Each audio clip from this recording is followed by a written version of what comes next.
देश ਨੂੰ ਆਜ਼ਾਦ ਹੋਇਆਂ 76 ਬੜੇ ਪੂਰੇ ਹੋ ਚੁੱਕੇ ਨੇ ਤੇ ਹੁਣ 77ਵਾਂ ਆਜ਼ਾਦੀ ਦਿਹਾੜਾ ਦੇਸ਼ ਵੱਲੋਂ ਮਨਾਇਆ ਜਾ ਰਿਹਾ ਹੈ। ਦੇਸ਼ ਦੀ ਆਜ਼ਾਦੀ ਵਾਸਤੇ ਬਹੁਤ ਵੱਡੀਆਂ ਕੁਰਬਾਨੀਆਂ ਦੇਣੀਆਂ ਪਈਆਂ ਤੇ ਅੰਗਰੇਜ਼ਾਂ ਨੂੰ ਇੱਥੋਂ ਬਾਹਰ ਕੱਢਣ ਵਾਸਤੇ ਅਨੇਕਾਂ ਸ਼ਹੀਦੀਆਂ ਪੰਜਾਬੀਆਂ ਨੇ ਪ੍ਰਾਪਤ ਕੀਤੀਆਂ, ਹਿੰਦੁਸਤਾਨ ਦੇ ਵਾਸੀਆਂ ਨੇ ਪ੍ਰਾਪਤ ਕੀਤੀਆਂ। ਸਰਕਾਰਾਂ ਨੇ ਸਮੇਂ-ਸਮੇਂ ਤੇ ਇਹਨਾਂ ਸ਼ਹੀਦਾਂ ਦੀ ਕਦਰ ਵੀ ਪਾਈ, ਇਹਨਾਂ ਦੇ ਨਾਮ ਉੱਤੇ ਸਮਾਰਕਾਂ ਵੀ ਬਣੀਆਂ, ਪਰ ਕਈ ਸੂਰਬੀਰ ਯੋਧੇ ਵੀ ਇਸ ਤਰ੍ਹਾਂ ਦੇ ਵੀ ਰਹੇ ਜਿਨ੍ਹਾਂ ਦੀ ਉਸੇ ਤਰ੍ਹਾਂ ਦੀ ਕਦਰ ਨਹੀਂ ਪਾਈ ਜਾ ਸਕੀ ਜਿਸ ਤਰ੍ਹਾਂ ਦੀ ਕਦਰ ਉਹਨਾਂ ਦੀ ਪੈਣੀ ਚਾਹੀਦੀ ਸੀ। ਕਾਲਾ ਸਿੰਘੀਆ ਦੇ ਵਿੱਚ ਪਹੁੰਚੇ ਹੋਇਆਂ ਇਤਿਹਾਸਕ ਨਗਰ ਹੈ ਕਾਲਾ ਸਿੰਘੀਆ ਤੇ ਕਾਲਾ ਸਿੰਘੀਆ ਦੇ ਗਦਰੀ ਬਾਬਾ ਹਰਨਾਮ ਸਿੰਘ ਦਾ ਨਾਮ ਸਭ ਨੇ ਸੁਣਿਆ ਹੋਣਾ। ਲੰਬਾ ਸਮਾਂ ਉਹਨਾਂ ਆਜ਼ਾਦੀ ਦੇ ਸੰਗਰਾਮ ਦੇ ਵਿੱਚ ਸੰਘਰਸ਼ ਕੀਤਾ। ਉਹਨਾਂ ਦੇ ਘਰ ਨੂੰ ਅੰਗਰੇਜ਼ਾਂ ਦੇ ਵੱਲੋਂ ਨਿਲਾਮ ਕਰ ਦਿੱਤਾ ਗਿਆ ਸੀ, ਉਹਨਾਂ ਦੀ ਜਾਇਦਾਦ ਨੂੰ ਨਿਲਾਮ ਕਰ ਦਿੱਤਾ ਗਿਆ ਸੀ। ਲੰਬਾ ਸਮਾਂ ਉਹਨਾਂ ਨੇ ਜਿਹੜਾ ਆਜ਼ਾਦੀ ਦੇ ਵਾਸਤੇ ਜੇਲ੍ਹ ਵੀ ਕੱਟੀ, ਪਰ ਹਾਲੇ ਵੀ ਉਹਨਾਂ ਦਾ ਪਰਿਵਾਰ ਅੰਗਰੇਜ਼ਾਂ ਦੇ ਵੱਲੋਂ ਜਿਹੜੀ ਜ਼ਮੀਨ ਨਿਲਾਮ ਕੀਤੀ ਗਈ ਸੀ ਉਸ ਜ਼ਮੀਨ ਦੀ ਵਾਪਸੀ ਨੂੰ ਲੈ ਕੇ ਸੰਘਰਸ਼ ਕਰ ਰਿਹਾ ਹੈ। ਗਦਰੀ ਬਾਬਾ ਹਰਨਾਮ ਸਿੰਘ ਤਾਂ ਇਸ ਦੁਨੀਆ ਦੇ ਵਿੱਚ ਨਹੀਂ ਰਹੇ, ਉਹਨਾਂ ਦੇ ਪੋਤਰੇ ਗਦਰੀ ਬਾਬਾ ਸੁਰਿੰਦਰ ਸਿੰਘ ਜਿਨ੍ਹਾਂ ਦੇ ਵੱਲੋਂ ਲੰਬਾ ਸਮਾਂ ਤੋਂ ਇਹ ਸੰਘਰਸ਼ ਲੜਿਆ ਜਾ ਰਿਹਾ ਆਪਣੀ ਹੀ ਜ਼ਮੀਨ ਦੀ ਪ੍ਰਾਪਤੀ ਨੂੰ ਲੈ ਕੇ, ਜਿਹੜੀ ਜ਼ਮੀਨ ਅੰਗਰੇਜ਼ ਸਰਕਾਰ ਦੇ ਵੱਲੋਂ ਨਿਲਾਮ ਕਰ ਦਿੱਤੀ ਗਈ ਸੀ। ਹੁਣ ਦੇਸ਼ ਫਿਰ ਆਜ਼ਾਦੀ ਦਿਹਾੜਾ ਮਨਾ ਰਿਹਾ ਤੇ ਅੱਜ ਗੱਲ ਕਰਨੀ ਬਣਦੀ ਹੈ ਉਹਨਾਂ ਸੂਰਬੀਰ ਯੋਧਿਆਂ ਦੀ ਜਿਨ੍ਹਾਂ ਨੇ ਦੇਸ਼ ਲਈ ਕੁਰਬਾਨੀ ਤਾਂ ਦੇ ਦਿੱਤੀ, ਦੇਸ਼ ਲਈ ਸੰਘਰਸ਼ ਕੀਤਾ, ਜੇਲ੍ਹਾਂ ਕੱਟੀਆਂ, ਪਰ ਸਰਕਾਰਾਂ ਨੇ ਉਹਨਾਂ ਦੇ ਪਰਿਵਾਰਾਂ ਦੀ ਕਦਰ ਕਿਉਂ ਨਹੀਂ ਪਾਈ। ਬਹੁਤ ਸਵਾਲ ਖੜੇ ਹੁੰਦੇ ਨੇ ਇਸ ਗੱਲ ਦੇ ਉੱਪਰ। ਗਦਰੀ ਬਾਬਾ ਸੁਰਿੰਦਰ ਸਿੰਘ ਹੋਣੀ ਜਿਹੜੇ ਗਦਰੀ ਬਾਬਾ ਹਰਨਾਮ ਸਿੰਘ ਉਹਨਾਂ ਦੇ ਪੋਤਰੇ ਨੇ ਉਹ ਸਾਡੇ ਨਾਲ ਨੇ, ਉਹਨਾਂ ਦੇ ਨਾਲ ਗੱਲਬਾਤ ਕਰਾਂਗੇ। ਕਿੰਨੀ ਜਿਹੜੀ ਜ਼ਮੀਨ ਸੀਗੀ, ਕਦੋਂ ਉਸ ਜ਼ਮੀਨ ਦੀ ਨਿਲਾਮੀ ਹੋਈ ਸੀ, ਕੀ ਨਿਲਾਮ ਹੋਇਆ ਸੀ ਔਰ ਹਾਲੇ ਤੱਕ ਉਹ ਸਰਕਾਰਾਂ ਨੇ ਤੁਹਾਨੂੰ ਵਾਪਸ ਕਿਉਂ ਨਹੀਂ ਦਿੱਤੀ? ਇੱਦਾਂ ਹੈਗਾ ਭਈ 1915 ਵਿੱਚ ਮੈਨੂੰ ਬਾਬਾ ਜੀ ਦੱਸਦੇ ਹੁੰਦੇ ਸੀਗੇ, ਮੇਰਾ ਤਾਂ ਜਨਮ 1947 ਦਾ ਆ, ਬਾਬਾ ਜੀ ਦੱਸਦੇ ਹੁੰਦੇ ਸੀਗੇ ਭਈ 1915 ਵਿੱਚ 14 'ਚ ਕਰਤਾਰ ਸਿੰਘ ਸਰਾਭੇ ਨਾਂ ਇਹਨਾਂ ਨੇ ਪਹਿਲੇ ਜਦੋਂ ਲਾਹੌਰ ਸਾਜ਼ਿਸ਼ ਕੇਸ ਵਿੱਚ ਇਹਨਾਂ ਨੂੰ ਉਮਰ ਕੈਦ, ਕਾਲੇ ਪਾਣੀ, ਜਾਇਦਾਦ ਜ਼ਬਤੀ ਦੀ ਸਜ਼ਾ ਹੋ ਗਈ ਸੀਗੀ। ਉਹਨਾਂ ਨੇ 1915 ਵਿੱਚ ਕਪੂਰਥਲਾ ਰਿਆਸਤ ਨੇ ਇਹਨਾਂ ਦੀ ਜ਼ਮੀਨ ਦੀ ਬੋਲੀ ਕਰਕੇ ਕੌਡੀਆਂ ਦੇ ਭਾਅ ਘੱਟ ਤੋਂ ਘੱਟ ਈਰਖਾ ਕਰਕੇ ਵੀ ਛੋਟੀ ਉਮਰ ਦੇ ਵਿੱਚ ਕਰਕੇ ਥੋੜ੍ਹੀ ਬੋਲੀ ਕਰਕੇ ਉਹਨਾਂ ਨੂੰ ਨਿਲਾਮ ਕਰਤੀ ਗਈ, ਘਰ ਦਾ ਵੀ ਹੋਰ ਵੀ ਜ਼ਮੀਨ ਵੀ ਸਾਰੀ। ਈਵਨ ਇੱਥੇ ਤੱਕ ਕੀਤਾ ਉਹਨਾਂ ਨੇ ਭਈ ਸਾਡੀ ਦਾਦੀ ਬਿਸ਼ਨ ਕੌਰ ਉਹ ਜਿਹੜੀ ਉਹ ਰੋਟੀਆਂ ਪਕਾਉਂਦੀ ਸੀ ਉਸ ਵੇਲੇ, ਉਹਨੂੰ ਰੋਟੀ ਦਾ ਚੱਕਣ ਦਾ ਹੁਕਮ ਨਹੀਂ ਹੋਇਆ, ਰੋਟੀ ਵੀ ਨਿਲਾਮ ਕਰ ਦਿੱਤੀ, ਕਾਵਾਂ ਨੂੰ ਪਾਤੀ ਆ ਕਿ ਉਹਦੀ ਬੋਲੀ ਨਹੀਂ ਸੀ ਹੋਣੀ ਕੋਈ ਵੀ। ਇੱਕ ਵੱਡੀ ਗੱਲ ਇੱਕ ਸੀਗੀ, ਇੱਕ ਭਈ ਉਦੋਂ ਘੱਗਰਾ ਪਾਉਂਦੇ ਹੁੰਦੇ ਸੀਗੇ ਤੀਵੀਆਂ, ਜਿਹੜੀਆਂ ਪੜਦਾ ਹੁੰਦਾ ਉਹਨਾਂ ਦਾ ਕੀਲੀ ਤੋਂ ਉਹਨਾਂ ਨੂੰ ਚੁੰਨੀ ਨਹੀਂ ਚੱਕਣ ਦਿੱਤੀ, ਘੱਗਰਾ ਨਹੀਂ ਚੱਕਣ ਦਿੱਤਾ ਉਹਨਾਂ ਨੂੰ। ਈਵਨ ਇੱਥੇ ਤੱਕ ਉਹਨਾਂ ਨੇ ਈਰਖਾ ਕੀਤੀ ਜਿਹੜੀ ਸੀ ਉਹ ਜਿਹੜੀ ਨਿਲਾਮ ਕਰਤੀ ਉਹਨਾਂ ਦੇ ਘਰ ਦੀ। ਬਾਬਾ ਜੀ ਕਿੰਨੀ ਜ਼ਮੀਨ ਸੀਗੀ ਘਰ ਤੇ ਸਾਰੀ ਵਾਹੀਯੋਗ ਪਾ ਕੇ? 10 ਕਿੱਲੇ ਜ਼ਮੀਨ ਦੇ ਵਾਹੀਯੋਗ। ਇੱਕ ਗੌਰਮੈਂਟ ਹਾਈ ਸਕੂਲ ਜਿਹੜਾ ਹੁਣ ਗਦਰੀ ਬਾਬਾ ਹਰਨਾਮ ਸਿੰਘ ਦੇ ਨਾਂ ਤੇ ਰੱਖਿਆ ਗਿਆ, ਇਹ ਵੀ ਬੜਾ ਜੱਦੋ-ਜਹਿਦ ਕਰਕੇ ਦਿਖਾਇਆ ਨਾਂ ਜਿਹੜਾ ਉਹਨਾਂ ਦਾ। ਉਹ 19 ਕਨਾਲ 15 ਮਰਲੇ ਉਹ ਸੀਗੀ ਤੇ 3 ਕਮਰੇ ਘਰ ਦੇ ਸੀਗੇ, 2 ਵਿਹੜਾ ਸੀ, ਇੱਕ ਉਹਦੇ ਘਰ ਦੀ ਜਿੰਨੀ ਵੀ ਜੋ ਵੀ ਸੀਗਾ ਸੋਨਾ ਜਾਂ ਚਾਂਦੀ ਜਾਂ ਕੋਈ ਵੀ ਸਮਾਨ ਹੁੰਦਾ ਘਰ ਦਾ, ਸਾਰਾ ਹੁੰਦਾ ਹੀ ਬਹੁਤ ਜ਼ਿਆਦਾ ਹੁੰਦਾ ਸਮਾਨ, ਸਾਰਾ ਕੁਝ ਨਿਲਾਮ ਕਰ ਦਿੱਤਾ ਸੀ। ਬਾਬਾ ਜੀ ਉਹ ਜਿਹੜੀ ਜ਼ਮੀਨ ਤੁਹਾਡੀ ਨਿਲਾਮ ਕਰ ਦਿੱਤੀ ਸੀ ਅੰਗਰੇਜ਼ਾਂ ਨੇ, ਤੁਹਾਨੂੰ ਵਾਪਸ ਨਹੀਂ ਮਿਲੀ, ਉਹ ਕਿੱਥੇ ਹੈਗੀ ਹੁਣ? ਕੌਣ ਰਹਿੰਦਾ ਉੱਥੇ? ਉਹ ਪਿੰਡ ਦੇ ਬੰਦੇ ਆ, ਹੁਣ 100 ਸਾਲ ਤੋਂ ਉੱਤੇ ਹੋ ਗਿਆ ਉਹਨਾਂ ਦਾ ਕਰਨ ਦਾ, ਪਤਾ ਨਹੀਂ ਕਿੱਥੇ ਹੋਊਗੀ ਨਾ ਹੋਊਗੀ। ਉਹ ਜਿਨ੍ਹਾਂ ਨੇ ਬੋਲੀ ਦਿੱਤੀ ਉਹਨਾਂ ਨੂੰ ਪਤਾ ਹੋਊ, ਸਾਨੂੰ ਤਾਂ ਹੁਣ ਪਤਾ ਨਹੀਂ ਇਸ ਗੱਲ ਦਾ। ਇਹ ਸਰਕਾਰਾਂ ਨੂੰ ਪਤਾ ਹੋਣਾ ਚਾਹੀਦਾ। ਅਸੀਂ ਇੱਕ ਵਾਰੀ ਰਿਕਾਰਡ ਆਪਣਾ ਕਢਾ ਕੇ ਵੀ ਲਿਆਂਦਾ ਸੀਗਾ, ਇਹ ਸਰਕਾਰਾਂ ਨੂੰ ਪਤਾ ਹੈਗਾ ਵੀ ਕਿੱਥੇ ਜ਼ਮੀਨ ਪਈ ਆ, ਇਹਨਾਂ ਕਿਹੜੀ ਹੱਦ ਤੱਕ ਕੋਈ ਵਾਪਸ ਦਿੰਦੇ ਨਹੀਂ ਨਾ ਕਰਦੇ ਹੀ ਆ। ਬਾਬਾ ਜੀ ਕੋਸ਼ਿਸ਼ ਨਹੀਂ ਕੀਤੀ, ਤੁਸੀਂ ਪਹੁੰਚ ਨਹੀਂ ਕੀਤੀ ਸਰਕਾਰਾਂ ਤਾਈਂ, ਕਿਉਂਕਿ ਸਰਕਾਰਾਂ ਤਾਂ ਬਦਲਦੀਆਂ ਰਹਿੰਦੀਆਂ। ਮੈਂ ਬਾਬਾ ਜੀ ਦੀ ਮੌਤ ਤੋਂ ਮਗਰੋਂ ਮੈਂ ਹਾਈ ਕੋਰਟ ਵਿੱਚ ਕੇਸ ਕਰਦਾ ਰਿਹਾ ਵੀ ਸਾਡੀ ਜਿਹੜੀ ਜਾਇਦਾਦ ਆ ਉਹ ਸਾਡੀ ਵਾਪਸ ਕੀਤੀ ਜਾਵੇ। ਉਹਨਾਂ ਨੇ ਕਹਿ ਕੇ ਭੇਜਣਾ ਮੈਨੂੰ ਵੀ 1972 ਤੋਂ ਪਹਿਲਾਂ ਕਿਉਂ ਨਹੀਂ ਕੇਸ ਕੀਤਾ। ਬਈ 1972 ਤਾਂ ਮੈਂ ਉਹਦਾ ਇੰਨਾ ਸਮਝਦਾਰ ਹੀ ਨਹੀਂ ਸੀ, ਮੈਂ ਜਿਹੜਾ ਬਾਬਾ ਜੀ ਸਿਆਣੇ ਹੋ ਚੁੱਕੇ ਸੀਗੇ, ਕੌਣ ਕੇਸ ਕਰਦਾ ਕੌਣ ਨਾ ਕਰਦਾ ਕੇਸ। ਫਿਰ 1972 ਤੋਂ ਲਾ ਕੇ ਮੈਂ ਕੇਸ ਕਰਦਾ ਰਿਹਾ। ਬਾਅਦ ਵਿੱਚ ਫਿਰ ਮੈਂ 1900 ਜਾ ਕੇ 76-77 ਵਿੱਚ ਮੈਂ ਜਾ ਕੇ ਕੇਸ ਜਿੱਤਿਆ ਉਹਦਾ, ਤੇ ਹਾਈ ਕੋਰਟ ਨੇ ਕਿਹਾ ਵੀ ਨਹੀਂ ਜਿੰਨੀ ਜਾਇਦਾਦ ਜ਼ਮੀਨ ਸਾਰੀ ਜਿਹੜਾ ਹੁਣ ਦੇ ਲਿਹਾਜ਼ ਨਾਲ ਹੁਣ ਦੀ ਕੀਮਤ ਨਾਲ ਇਹਨਾਂ ਨੂੰ ਵਾਪਸ ਕੀਤੀ ਜਾਵੇ। ਤੇ ਇਹਨਾਂ ਨੇ ਫਿਰ ਵੀ ਨਹੀਂ ਕੀਤੀ ਸਾਡੀ। ਉਹ ਅਸੀਂ ਬੜੀ ਜਦੋਜਹਿਦ ਕਰਕੇ ਥੋੜਾ 7 ਕਨਾਲ ਦਾ ਥਾਂ ਮਾਪ ਕੱਢ ਕੇ ਲਿਆਏ ਨਕਲ। ਗਵਰਨਮੈਂਟ ਤਾਂ ਫਿਰ ਵੀ ਨਹੀਂ ਲੱਭਦੀ ਸੀ ਇਹ, ਉਹ ਕਹਿੰਦੇ ਹੈ ਹੀ ਨਹੀਂ ਗਾ ਕੁਛ ਵੀ ਇੱਥੇ। 7 ਕਨਾਲ ਦੀ ਜ਼ਮੀਨ ਕੱਢ ਕੇ ਲਿਆਂਦੀ ਗਵਰਨਮੈਂਟ ਨੇ, ਉਹ ਅਸੀਂ 7 ਕਨਾਲ ਦਾ ਸਾਨੂੰ ਮੁਆਵਜ਼ਾ ਮਿਲਿਆ ਸੀ। 10 ਕਿੱਲਿਆਂ ਦੇ ਵਿੱਚੋਂ 10-12 ਕਿੱਲਿਆਂ ਚੋਂ 7 ਕਨਾਲ ਦਾ ਇਹ ਤੁਹਾਨੂੰ ਮੁਆਵਜ਼ਾ ਮਿਲਿਆ? ਹਾਂਜੀ 7 ਕਨਾਲ ਦਾ ਸਰ ਮੁਆਵਜ਼ਾ ਮਿਲਿਆ। ਘਰ ਦਾ ਵੀ ਮੈਂ ਹੋਰ ਵੀ ਸਮਾਨ ਸਾਰਾ ਲਾ ਕੇ, DC ਨੇ ਕਿਹਾ ਸੀ ਸਾਰੇ ਜਿੰਨੇ ਪੰਜਾਬ ਦੇ ਫਰੀडम ਫਾਈਟਰ ਹੋਏ ਨਾ, ਜਿਹੜੇ ਸਾਡਾ ਕੇਸ ਸੀਗਾ, ਜਿੰਨੇ ਫਰੀडम ਫਾਈਟਰ ਪੰਜਾਬ ਦੇ ਹੋਏ ਪਏ ਸਾਰਿਆਂ ਦੇ ਕੇਸ ਵਾਪਸ ਜ਼ਮੀਨ ਵਾਪਸ ਕੀਤੀ ਜਾਵੇ ਜਿਨ੍ਹਾਂ ਦੀ ਨਾਮ ਹੋਈ ਆ। ਤੇ ਮੈਂ DC ਨੂੰ ਲਿਖ ਕੇ ਵੀ ਦਿੱਤਾ। ਸਰਪੰਚ ਇੱਥੇ ਪਿੰਡ ਦੇ ਦੋ ਸਰਪੰਚਾਂ ਦੇ ਸਾਈਨ ਵੀ ਸੀਗੇ ਉਹਦੇ ਨਾਲ। ਜਦੋਂ ਇਹਨਾਂ ਨੇ ਆਰਡਰ ਕੀਤਾ ਸਾਡਾ ਕੀਤਾ ਹੈਗਾ, ਇਹਨਾਂ ਨੇ ਕੁਛ ਨਹੀਂ ਕੀਤਾ ਫਿਰ ਵੀ, ਨਾ ਸੈਕਟਰੀਆਂ ਨੇ ਕੀਤਾ, ਨਾ ਚੀਫ ਸੈਕਟਰੀ ਨੇ ਕੀਤਾ, ਕੁਛ ਨਹੀਂ ਦਿੱਤਾ ਸਾਨੂੰ। ਕਹਿੰਦੇ ਕਿ ਗਿਆਨੀ ਜੈਲ ਸਿੰਘ ਜਿਹੜੇ ਰਾਸ਼ਟਰਪਤੀ ਵੀ ਰਹੇ ਆ, ਮੁੱਖ ਮੰਤਰੀ ਵੀ ਰਹੇ ਸੀਗੇ ਸੂਬੇ ਦੇ, ਉਹਨਾਂ ਤੱਕ ਵੀ ਗੱਲ ਗਈ ਸੀ? ਹਾਂਜੀ, ਉੱਥੇ ਦਾ ਮੁੱਖ ਮੰਤਰੀ ਪੰਜਾਬ ਦਾ ਗਿਆਨੀ ਜੈਲ ਸਿੰਘ ਸੀ ਉਸ ਵੇਲੇ 1972 ਵਿੱਚ। ਜਿਸ ਵੇਲੇ ਸਾਨੂੰ ਇਹਨਾਂ ਨੇ ਕਿਹਾ ਵੀ ਫਰੀडम ਫਾਈਟਰਾਂ ਨੂੰ ਕੁਛ ਇਹਨਾਂ ਨੂੰ ਜੇ ਦੇ ਨਹੀਂ ਸਕਦੇ, ਅਸੀਂ ਇਹਨਾਂ ਨੂੰ ਸਨਮਾਨ ਤਾਂ ਕਰੀਏ। 1972 ਵਿੱਚ ਸਾਨੂੰ ਫਿਰ ਇੱਥੇ ਪੰਜਾਬ 'ਚੋਂ ਪਹਿਲੇ ਨੰਬਰ ਤੋਂ ਗਦਰੀ ਬਾਬਾ ਹਰਨਾਮ ਸਿੰਘ ਨੂੰ, ਉੱਦਾਂ ਦਾ ਹੋਰ ਵੀ ਬਹੁਤ ਜ਼ਿਆਦਾ ਇਹਨਾਂ ਦੇ ਹੋਏ, ਸੀਨੀਅਰ ਵੀ ਹੋਏ ਆ, ਪਰ ਜੀਂਦਿਆਂ ਵਿੱਚੋਂ ਗਦਰੀ ਬਾਬਾ ਹਰਨਾਮ ਸਿੰਘ ਜੀ ਪੰਜਾਬ 'ਚੋਂ ਪਹਿਲੇ ਨੰਬਰ 'ਤੇ ਜਿਹੜਾ ਉਸ ਵੇਲੇ ਮੈਂ ਆਪ ਖੁਦ ਨਾਲ ਗਿਆ।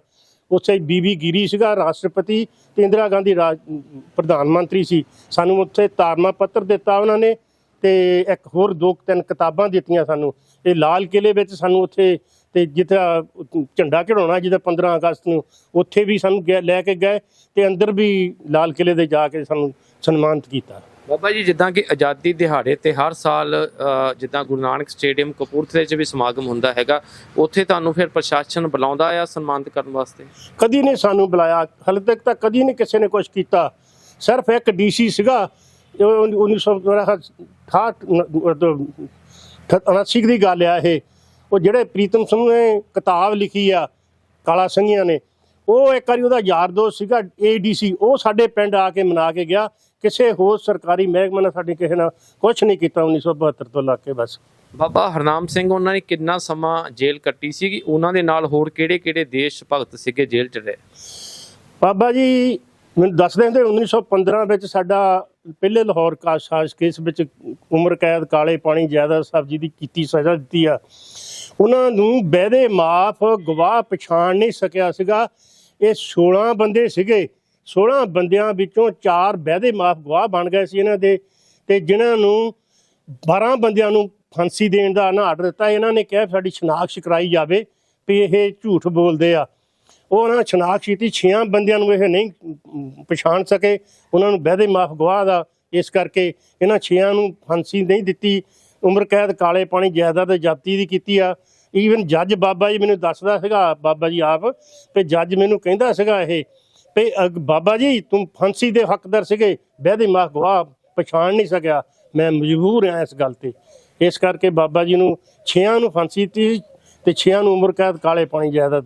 ਕਿੰਨਾ ਸਮਾਂ ਉਹਨਾਂ ਨੇ ਜੇਲ੍ਹ ਕੱਟੀ? ਕੌਣ ਦੇਸ਼ ਭਗਤ ਸੀਗੇ ਨਾਲ ਉਹਨਾਂ ਦੇ?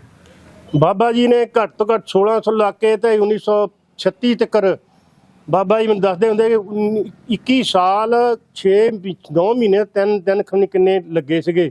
ਉਹਨਾਂ ਨਾਲ ਸੀਗੇ ਭਗਤ ਸਿੰਘ ਸੀਗੇ, ਕਰਤਾਰ ਸਿੰਘ ਸਰਾਭੇ ਹੋਣੀ, ਭਗਤ ਸਿੰਘ ਵੀ ਉਹਨੇ ਹੱਥੀਂ ਫਾਂਸੀ ਲੱਗੇ ਆ। ਕਰਤਾਰ ਸਿੰਘ ਸਰਾਭਾ ਤਾਂ ਪਹਿਲਾਂ ਉਹਨੂੰ ਬਹੁਤ ਜ਼ਿਆਦਾ ਪਹਿਲਾਂ ਹੋਏ ਆ।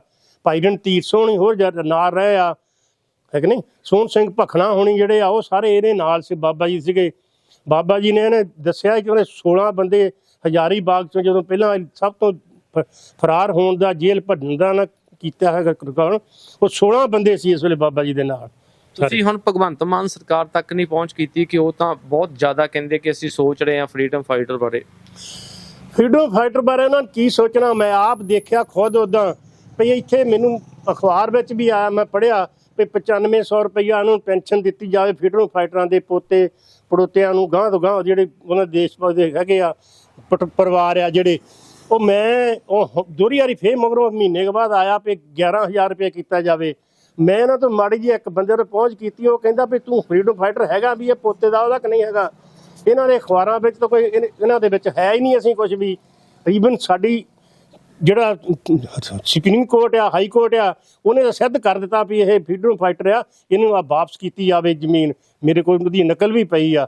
ਪਹਿਲਾਂ ਕੋਲ ਹਲੇ ਉਹਨਾਂ ਦਾ ਫਰੀडम ਫਾਈਟਰ ਹੀ ਹੈ ਨਹੀਂ ਗਈ। ਅਸੀਂ ਜੇ ਜਾਵਾਂਗੇ ਵੀ ਤੇ ਕਰਦੇ ਵੀ ਆ ਤੇ ਜਲੀਲ ਕਰਦੇ ਆ, ਜਲੀਲ ਸਾਨੂੰ ਭਈ ਉੱਥੇ ਤੁਸੀਂ ਦੱਸੋ ਗਦਰੀ ਬਾਬਾ ਹਰਨਾਮ ਸਿੰਘ ਕਿੱਦਾਂ ਫਰੀडम ਫਾਈਟਰ ਸੀਗਾ, ਇਹਨਾਂ ਨੂੰ ਦੱਸੋ ਕੀ ਕਰਾਂਗੇ, ਕਿੱਦਾਂ ਸਿੱਧ ਕਰਾਂਗੇ ਇਹਨਾਂ ਨੂੰ ਭਈ ਫਰੀडम ਫਾਈਟਰ ਹੈਗੇ ਬਾਬਾ ਜੀ। ਤਾਂ ਪਿੰਡ ਦੇ ਸਾਬਕਾ ਸਰਪੰਚ ਸਰਦਾਰ ਲੁਭਾਇਆ ਸਿੰਘ ਸਾਡੇ ਨਾਲ ਨੇ, ਇਹ ਕਾਫੀ ਇਸ ਕੇਸ ਨੂੰ ਬਰੀਕੀ ਨਾਲ ਸਮਝਦੇ ਨੇ। ਲੁਭਾਇਆ ਜੀ, ਤੁਸੀਂ ਵੀ ਸਮਝਦੇ ਹੋ ਇਸ ਕੇਸ ਨੂੰ, ਕੀ ਸੀਗਾ ਇਹ ਪੂਰਾ ਮਾਮਲਾ, ਕਿਉਂ ਹੀ ਨਹੀਂ ਇਹਨਾਂ ਨੂੰ ਇਨਸਾਫ ਮਿਲ ਰਿਹਾ? ਅੱਜ 76 ਸਾਲ ਹੋ ਗਏ ਦੇਸ਼ ਨੂੰ ਆਜ਼ਾਦ ਹੋਇਆ, ਤੇ ਮੈਂ ਤਾਂ ਸਭ ਤੋਂ ਪਹਿਲਾਂ NRI ਚੈਨਲ ਨੂੰ ਦਿਨਾ ਮੁਬਾਰਕਬਾਦ ਵੀ ਸਾਡੇ ਪਿੰਡ ਵਿੱਚ ਗਦਰੀ ਬਾਬਾ ਹਰਨਾਮ ਸਿੰਘ ਬਾਰੇ ਉਪਰਾਲਾ ਕੀਤਾ, ਉਹਦੀ ਸੋਚ ਨੂੰ ਲੋਕਾਂ 'ਚ ਲਿਜਾਣ ਦਾ, ਤੇ ਬਹੁਤ ਬਹੁਤ ਧੰਨਵਾਦ। ਤੇ ਸਭ ਤੋਂ ਪਹਿਲਾਂ ਮੈਂ ਇਹੀ ਗੱਲ ਕਰਾਂਗਾ ਕਿ ਜੋ ਗਦਰੀ ਬਾਬੇ ਆ ਜਿਨ੍ਹਾਂ ਨੇ ਕੁਰਬਾਨੀਆਂ ਕੀਤੀਆਂ ਦੇਸ਼ ਲਈ, ਤੇ ਉਹ ਇਹੋ ਜਿਹਾ ਰਾਜ ਜਿਹੜਾ ਅੱਜ ਅਸੀਂ ਆਪਣੇ ਸਾਰੇ ਲੋਕ ਜਿਹੜੇ ਆ ਆਪਣੇ ਪਿੰਡਾਂ ਤੇ ਹਟਾ ਰਹੇ ਆ, ਇਹੋ ਜਿਹਾ ਰਾਜ ਪ੍ਰਬੰਧ ਨਹੀਂ ਸਾਨੂੰ ਚਾਹੁੰਦੇ ਗਦਰੀ ਬਾਬੇ। ਇਸ ਲਈ ਅੱਜ ਜੋ ਮਨੀਪੁਰ ਦੇ ਵਿੱਚ ਵਾਪਰਿਆ ਬੜਾ ਸ਼ਰਮਸਾਰ ਹੋਇਆ ਦੇਸ਼, ਤੇ ਇਹਦੇ ਲਈ ਆ ਲਤੀਫਪੁਰ ਦੇ ਵਿੱਚ ਜੋ ਲੋਕਾਂ ਨੂੰ ਬਲਡੋਜ਼ਰ ਲਾ ਕੇ ਮਕਾਨ ਢਾਹ ਦਿੱਤੇ ਗਏ, ਕੋਈ ਕਾਨੂੰਨੀ ਉਜਰ ਨਹੀਂ ਹੈ, ਲੋਕਾਂ ਨੂੰ ਬੇਘਰ ਕੀਤਾ ਗਿਆ। ਇਦਾਂ ਦਾ ਕਦੀ ਇਹਨਾਂ ਨੇ ਬਾਬਿਆਂ ਨੇ ਕਦੀ ਨਹੀਂ ਸੋਚਿਆ ਕਿ ਸਾਡੇ ਦੇਸ਼ ਦਾ ਰਾਜ ਪ੍ਰਬੰਧ ਜਿਹੜਾ ਇਦਾਂ ਦਾ ਹੋਊਗਾ, ਜਿਹਦੇ ਵਿੱਚ ਜਾਤਾਂ ਪਾਤਾਂ ਦਾ ਅੱਜ ਤੱਕ ਜਦੋਂ ਮਰਜ਼ੀ ਇੱਕ ਦੂਏ ਨਾਲ ਜਾਤ ਪਾਤ ਨਾਲ ਲੜਾਈਆਂ ਹੋ ਰਹੀਆਂ, ਤੇ ਧਰਮ ਦੇ ਨਾਂ ਤੇ ਲੋਕਾਂ ਨੂੰ ਲੜਾਇਆ ਜਾ ਰਿਹਾ। ਇਹ ਸਾਰਾ ਕੁਝ ਬਾਬਿਆਂ ਦੇ ਸਾਰਾ ਜੋ ਸੋਚ ਸੀ ਉਹਨਾਂ ਦੀ, ਉਹਦੇ ਉਲਟ ਵਾਪਰਿਆ ਸਾਰਾ ਕੁਝ। ਸਰਪੰਚ ਸਾਹਿਬ, ਇਹਨਾਂ ਦੀ ਇਨਸਾਫ ਦੇ ਵਿੱਚ ਤੁਸੀਂ ਵੀ ਨਾਲ ਲੜਾਈ ਕੀਤੀ ਹੋਊਗੀ, ਤਾਂ ਪੰਚਾਇਤ ਵੱਲੋਂ ਕੀ ਉਸ ਸਮੇਂ ਜਦੋਂ ਤੁਸੀਂ ਸਰਪੰਚ ਸੀਗੇ, ਕਿਉਂਕਿ ਪੰਚਾਇਤ ਤੋਂ ਵੀ ਦਬਾਅ ਪਾਉਂਦੀ ਹੈ ਸਰਕਾਰ ਤੇ ਕਿ ਮਸਲਾ ਹੱਲ ਹੋਵੇ, ਬਹੁਤ ਸਾਰੇ ਜਿਹੜੇ ਆ ਆਪਣੇ ਵੈਰੀਫਾਈ ਪੰਚਾਇਤ ਨੇ ਚੀਜ਼ ਕਰਨੀ ਹੁੰਦੀ ਹੈ, ਤਾਂ ਫਿਰ ਕਿਉਂ ਨਹੀਂ ਇਹਨਾਂ ਦਾ ਹੋਇਆ ਹੱਲ? ਇਹ ਸਰਕਾਰਾਂ ਜਿਹੜਾ ਪਹਿਲਾਂ ਤੋਂ ਲੈ ਕੇ ਹੀ ਵਿਤਕਰਾ ਕਰਦੀਆਂ ਆਈਆਂ। ਇਹ ਇੰਨਾ ਹੀ ਨਹੀਂ, ਇਹਨਾਂ ਦੇ ਬਾਬਾ ਜੀ ਦੇ ਜੋ ਪੋਤਰੇ ਸੀ ਮਾਸਟਰ ਤੇਜਾ ਸਿੰਘ ਜੀ, ਉਹਨਾਂ ਨੂੰ ਸ਼ਹੀਦ ਕੀਤਾ ਗਿਆ ਝੂਠੇ ਮੁਕਾਬਲੇ ਦੇ ਵਿੱਚ। ਇਹ ਇਦੋਂ ਬੇਇਨਸਾਫੀ ਇਸ ਪਰਿਵਾਰ ਨਾਲ ਹੋਰ ਕੀ ਹੋ ਸਕਦੀ ਹੈ? ਇਹ ਬਹੁਤ ਵੱਡੀ ਬੇਇਨਸਾਫੀ ਆ। ਕਦੀ ਬਾਬਿਆਂ ਨੇ ਸੋਚਿਆ ਨਹੀਂ ਸੀ ਕਿ ਸਾਡੇ ਰਾਜ ਪ੍ਰਬੰਧ ਦੇ ਵਿੱਚ ਝੂਠੇ ਮੁਕਾਬਲੇ ਹੋਣਗੇ। ਇਹ ਸਾਰਾ ਕੁਝ ਵਾਪਰਿਆ, ਤੇ ਇਸ ਪਰਿਵਾਰ ਦੇ ਨਾਲ ਇਹਨਾਂ ਨੂੰ ਜ਼ਮੀਨ ਤਾਂ ਕੀ ਵਾਪਸ ਦੇਣੀ ਸੀ, ਇਹਨਾਂ ਦਾ ਪੋਤਰਾ ਜਿਹੜਾ ਉਹ ਖੋਲਿਆ ਗਿਆ, ਤੇ ਸਾਰੇ ਝੂਠੇ ਮੁਕਾਬਲੇ ਦੇ ਵਿੱਚ ਉਹਨੂੰ ਸ਼ਹੀਦ ਕੀਤਾ ਗਿਆ। ਇਦੋਂ ਵੱਡੀ ਬੇਇਨਸਾਫੀ ਹੋਰ ਕੀ ਹੋ ਸਕਦੀ ਹੈ? ਸਰਦਾਰ ਇੰਦਰਜੀਤ ਸਿੰਘ ਹੋਣੀ ਨੇ, ਜਿਨ੍ਹਾਂ ਨੇ ਕਾਲਾ ਸਿੰਘਾਂ ਦੇ ਬਾਰੇ ਤੇ ਗਦਰੀ ਬਾਬਿਆਂ ਬਾਰੇ ਕਾਫੀ ਆਪਣੇ ਖੋਜ ਕੀਤੀ ਹੈਗੀ ਆ। ਇਹ ਸਾਰਾ ਜਿਹੜਾ ਇਹਨਾਂ ਦਾ ਕਹਾਣੀ ਹੈਗੀ ਆ ਤੁਸੀਂ ਸਮਝਦੇ ਹੋ, ਤਾਂ ਕਿਉਂ ਨਹੀਂ ਸਰਕਾਰ ਕੋਈ ਇਸ ਤਰ੍ਹਾਂ ਦਾ ਹੀਲਾ ਕਰਦੀ ਕੋਈ ਕਿ ਇਹਨਾਂ ਤੱਕ ਜਿਹੜਾ ਇਹਨਾਂ ਦੀ ਚੀਜ਼ ਹੈ ਇਹਨਾਂ ਨੂੰ ਮਿਲ ਰਿਹਾ, ਕਿਉਂਕਿ ਆਪਣੀ ਹੀ ਚੀਜ਼ ਮੰਗ ਰਹੇ ਹੋ? ਦੇਖੋ ਇਸ ਤਰ੍ਹਾਂ ਜੀ ਵੀ ਇਹ ਜਿਹੜਾ ਨਗਰ ਆ ਕਾਲਾ ਸਿੰਘਾਂ, ਇਹਨੂੰ ਗਦਰੀ ਬਾਬਿਆਂ ਦਾ ਪਿੰਡ ਕਿਹਾ ਜਾਂਦਾ ਜੀ। ਮਤਲਬ ਫਰੀडम ਦੀ ਸਟਰਗਲ ਦੇ ਵਿੱਚ ਇਸ ਪਿੰਡ ਦਾ ਬਹੁਤ ਵੱਡਾ ਯੋਗਦਾਨ ਹੈ। ਬਹੁਤ ਲੋਕ ਨੇ ਉਹਨਾਂ 'ਚ ਗਦਰੀ ਬਾਬਾ ਹਰਨਾਮ ਸਿੰਘ ਸਭ ਤੋਂ ਵੱਡਾ ਨਾਮ ਆ।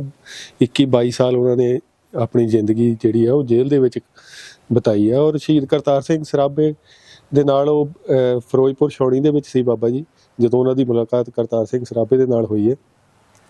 ਔਰ ਉੱਥੋਂ ਲਗਾਤਾਰ ਉਹ ਉਹਨਾਂ ਦੇ ਸੰਪਰਕ 'ਚ ਰਹੇ, ਔਰ ਗਦਰ ਦੀ ਜਿਹੜੀ ਸਕੀਮ ਬਣਾਈ ਗਈ ਉਹਦੇ ਵਿੱਚ ਬਾਬਾ ਜੀ ਦਾ ਬੜਾ ਅਹਿਮ ਰੋਲ ਸੀ। ਤੇ ਉਸ ਤੋਂ ਬਾਅਦ ਜਦੋਂ ਗ੍ਰਿਫਤਾਰੀ ਹੋਈ ਹੈ, ਗ੍ਰਿਫਤਾਰੀ ਤੋਂ ਬਾਅਦ ਲੰਬਾ ਸਮਾਂ ਜੇਲ੍ਹ 'ਚ ਵੀ ਰਹੇ। ਪਾਰਟੀ ਨੇ ਵੀ ਉਹਨਾਂ ਨੂੰ ਕਿਹਾ ਕਿ ਤੁਸੀਂ ਜਿਹੜੀਆਂ ਅੰਗਰੇਜ਼ਾਂ ਦੀਆਂ ਸ਼ਰਤਾਂ ਮੰਨ ਕੇ ਜੇਲ੍ਹ 'ਚੋਂ ਬਾਹਰ ਆ ਜਾਓ। ਪਰ ਇਹ ਗਦਰ ਲਹਿਰ ਦੇ ਵਿੱਚ ਇੱਕ ਮਿਸਾਲ ਹੈ ਕਿ ਬਾਬਾ ਜੀ ਨੇ ਕਿਹਾ ਵੀ ਮੈਂ ਆਪਣੇ ਗੁਰੂ ਦੇ ਅੱਗੇ ਅਰਦਾਸ ਕਰ ਚੁੱਕਾ ਤੇ ਮੈਂ ਕਿਸੇ ਦੀ ਈਦ ਨਹੀਂ ਮੰਨਣੀ।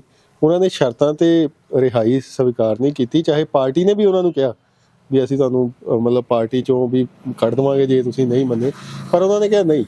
ਮਤਲਬ ਦ੍ਰਿੜਤਾ ਦੀ ਇੱਕ ਮਿਸਾਲ ਹੈ ਗਦਰ ਲਹਿਰ ਦੇ ਵਿੱਚ ਬਾਬਾ ਹਰਨਾਮ ਸਿੰਘ ਹੋਰੀ। ਔਰ ਉਸ ਤੋਂ ਬਾਅਦ ਦੇਖੋ ਹੁਣ ਜਿਹੜਾ ਪਰਿਵਾਰ ਕਹਿ ਰਿਹਾ ਜ਼ਮੀਨ ਦੀ ਗੱਲ ਸੀ, ਜਿਹੜੀ ਨਿਲਾਮੀ ਹੋਈ ਇੱਥੇ ਕਪੂਰਥਲਾ ਰਿਆਸਤ ਵੱਲੋਂ ਨਿਲਾਮੀ ਕਰਾਈ ਗਈ, ਕਿਉਂਕਿ ਇਹ ਰਿਆਸਤ ਦੇ ਅੰਡਰ ਸੀਗਾ ਕਾਲਾ ਸਿੰਘਾਂ। ਔਰ ਇਹ ਕਹਿ ਲਓ ਕਿ ਅੰਗਰੇਜ਼ ਹਾਕਮਾਂ ਨੂੰ ਖੁਸ਼ ਕਰਨ ਲਈ ਉਹ ਨਿਲਾਮੀ ਇਸ ਤਰ੍ਹਾਂ ਕਰਾਈ ਗਈ ਵੀ ਕੌਡੀਆਂ ਦੇ ਭਾਅ ਸਾਰੀ ਜ਼ਮੀਨ ਵੇਚੀ ਗਈ। ਔਰ ਫਿਰ ਉਹਦਾ ਕਿਤੇ ਕੋਈ ਰਿਕਾਰਡ ਨਹੀਂ ਦਰਜ ਕੀਤਾ ਗਿਆ। ਉਹ ਪਰਿਵਾਰ ਨੇ ਬੜੀ ਮੁਸ਼ਕਲ ਦੇ ਨਾਲ ਆਪ ਉਹ ਰਿਕਾਰਡ ਲੱਭਿਆ। ਰਿਕਾਰਡ ਲੱਭ ਕੇ ਫਿਰ ਇਹਨਾਂ ਨੇ ਕੇਸ ਕੀਤੇ। ਪ੍ਰੋਫੈਸਰ ਮਲਵਿੰਦਰਜੀਤ ਵੜੈਚ ਹੋਰੀ ਨੇ ਇਹਨਾਂ ਦਾ ਕਾਫੀ ਸਾਥ ਦਿੱਤਾ, ਉਹਨਾਂ ਨੇ ਕੇਸ ਕੀਤੇ। ਪਰ ਹੁਣ ਜਦੋਂ ਗੱਲ ਹੁੰਦੀ ਆ ਉਹ ਕਹਿੰਦੇ ਜੀ ਤੁਸੀਂ ਆਪਣੇ ਜ਼ਮੀਨੀ ਰਿਕਾਰਡ ਦੇ ਪੇਪਰ ਲੈ ਕੇ ਆਓ।